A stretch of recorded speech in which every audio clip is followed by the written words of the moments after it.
Imagine waking up in a world where democracy is the exception, not the rule, where borders never stabilized, where power never apologized, where freedom didn't disappear overnight, but quietly faded generation by generation. Now stop. While you are at it, please click like, subscribe, turn on notifications, and comment below. Because this isn't a fantasy. This was possible. In the early 1940s, the outcome of World War II was not guaranteed. History feels inevitable only in hindsight. At the time, the margins were thin. Decisions were rushed. Luck mattered. Weather mattered. Timing mattered. And if just a handful of things had gone differently, the world you're living in right now would be unrecognizable. This video isn't about glorifying evil. It's about understanding how fragile history really is. Because if Hitler had won World War II, the damage wouldn't stop in 1945. It would echo for centuries. But before we talk about the world that would exist, we need to understand how that world almost did. So let's rewind. Not to the beginning of the war, but to the moments where everything balanced on a knife's edge. Most people assume Nazi Germany was always doomed. Too aggressive, too cruel, too many enemies. But that belief is shaped by the outcome, not the reality. In the late 1930s and early 1940s, Germany had something its enemies didn't. A unified command structure, highly experienced officers, a population mobilized for total war, and opponents who underestimated it repeatedly. Germany didn't just conquer territory. It shattered expectations. Poland collapsed in weeks. France fell in days. Western Europe froze in shock. For a brief moment, Germany controlled the most advanced industrial region on Earth, and the world hesitated. That hesitation mattered, because wars are rarely won by strength alone. They're won by timing. There are 4 moments historians quietly agree on, points where a different decision could have rewritten history. We'll explore all of them in detail later, but for now, keep these in mind. Britain not making peace in 1940. The failure to fully destroy the British Air Force. Opening a second front against the Soviet Union too early. Declaring war on the United States. Change even one of these, and the war stretches, tilts, and mutates. Change 2 or 3, and the Allies face a nightmare scenario. Change all 4. The Axis doesn't just survive. It wins. But victory wouldn't look like celebration. It would look like control. Here's the uncomfortable truth. If Hitler had won World War II, most people wouldn't live in constant terror. They'd live in adjustment. People adapt. They rationalize. They survive. Authoritarian systems don't rely on nonstop violence. They rely on predictability. Rules that don't make sense, but are enforced consistently. That's how long-lasting empires work.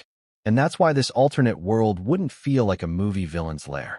It would feel bureaucratic, structured, quietly oppressive, which is far more dangerous. But to understand how such a world could exist, we need to understand how the war itself could have ended differently. That's next. To imagine a Nazi victory, we don't need fantasy weapons or impossible technology. We just need different choices. The most realistic path to victory wasn't total domination. It was forcing a stalemate that became permanent. Let's start with the most critical moment of all. In 1940, Britain stood alone. France was gone. Europe was occupied. The United States was neutral. Germany didn't need to conquer Britain. It needed Britain to stop fighting.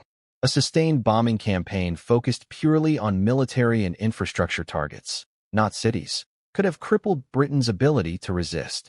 Instead, Germany shifted strategy. Civilian bombings hardened British resolve. But imagine a different decision. Airfields destroyed. Radar stations wiped out. Supply ports neutralized.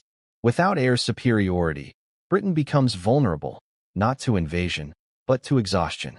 And here's the key. If Britain sues for peace, even a cold, resentful peace, the war changes entirely. No Western Front. No staging ground for future invasions. No safe haven for resistance movements.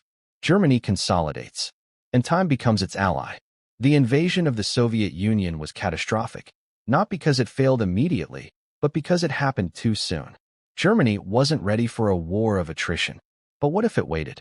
One more year of consolidation would mean deeper supply lines, winter-ready equipment, political destabilization inside the USSR, more oil stockpiles. A delayed invasion, launched with overwhelming logistics, could have captured Moscow before winter. And Moscow mattered, not just symbolically. It was the nerve center. Lose it, and Soviet coordination collapses. The USSR doesn't vanish, but it fragments. Civil war follows. And Germany doesn't need to occupy all of Russia. It only needs Russia to stop functioning. Perhaps the most fatal decision of all was declaring war on America. Without that declaration, U.S. involvement would have remained divided, delayed, and politically fragile. Public opinion mattered. Without a direct threat, America focuses on the Pacific. Europe becomes secondary. Supplies flow, but not troops. No D-Day. No massive ground invasion. No liberation of Western Europe. Germany doesn't defeat America. It outlasts it. One final shift changes everything. True coordination. Germany focuses on Europe and Russia. Japan focuses entirely on Asia and the Pacific.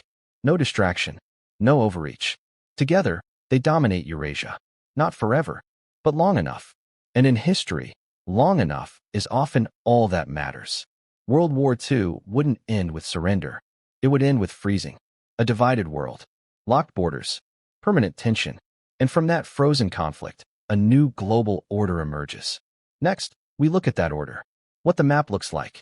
Who controls what. And why borders stop meaning safety. By the early 1950s, the world no longer recognizes the map we know today. Borders don't represent nations anymore. They represent zones of control. Europe becomes the heart of a continental empire stretching from the Atlantic coast to the Ural Mountains. Former countries still exist in name, but not in power. Governments operate under supervision. Local languages survive, but education is standardized. History is rewritten slowly, then completely. Western Europe is reorganized into administrative regions designed for efficiency, not identity. France becomes an industrial engine. The Low Countries serve logistics. Scandinavia becomes a resource corridor. Eastern Europe transforms into a buffer zone. Populations are shifted. Cities are redesigned. Resistance fades as generations grow up knowing nothing else. To the east, the Soviet Union fractures. Some regions fall under direct control. Others become unstable satellite states, ruled by authoritarian strongmen loyal to Berlin. The idea of a unified Russia disappears. Eurasia becomes a patchwork of dependency and fear. Africa is divided quietly, not through mass conquest, but through agreements, extraction zones, and military advisors. Resources flow outward. Development stalls. Borders exist only to define who profits. Asia fractures differently. Japan dominates the East. China never reunifies. Southeast Asia becomes a controlled supply chain. India becomes a contested zone, never fully free, never fully conquered. The Americas remain independent, but isolated. They are no longer shaping the world. They are reacting to it. And oceans, once barriers, now feel like walls. But geography is only the surface. The deeper transformation happens inside daily life. Culture, society, human behavior. This world is not constant chaos. That's the mistake people make. It's order without freedom. People work. They marry. They watch entertainment. They raise children. But choice becomes conditional. Careers are assigned early. Movement requires permission. Surveillance is subtle, not dramatic. Most people never encounter violence directly, but everyone feels its shadow. Education is the most powerful weapon. Children are taught loyalty before curiosity. History is framed as destiny. Moral questions are simplified into obedience versus betrayal. Critical thinking doesn't disappear. It becomes dangerous. Art exists, but it serves the state. Music exists, but it avoids discomfort. Media exists, but curiosity is filtered. Foreign ideas are treated like disease. Not banned outright, but quietly discouraged, mocked, or buried. Most people adapt, because resistance is exhausting. And that's the point. Trade, labor, wealth. In this world, capitalism doesn't disappear. It mutates. Corporations exist, but they are extensions of state goals. Innovation is allowed only when it serves control, efficiency, or dominance. Workers have jobs, but no leverage. Unions are ceremonial. Wages are stable, but stagnant. Productivity is rewarded with surveillance, not freedom. Trade becomes regional. No globalized supply chains. No cheap abundance. No consumer explosion. Technology advances unevenly. Military tech accelerates. Surveillance tech thrives. Medical and consumer tech stagnate. Why cure broadly when control works better? Inequality doesn't vanish. It hardens. The elite live comfortably. The masses live predictably. Poverty exists, but rebellion rarely does. Because hunger is managed. Hope is not. Science, internet, surveillance. There is no free internet. There is a network, but it's monitored, filtered, and fragmented. Information flows downward, not outward. Search doesn't exist. Discovery is controlled. Innovation focuses on population monitoring, predictive behavior analysis, energy efficiency for the state, military deterrence. Artificial intelligence exists, but not as a creative tool. It's a management tool. People are tracked from birth to death, not brutally, bureaucratically. Freedom doesn't end with a knock on the door.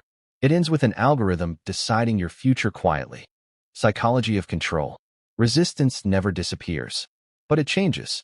There are no grand revolutions, no dramatic uprisings, only quiet sabotage, cultural erosion, memory preservation.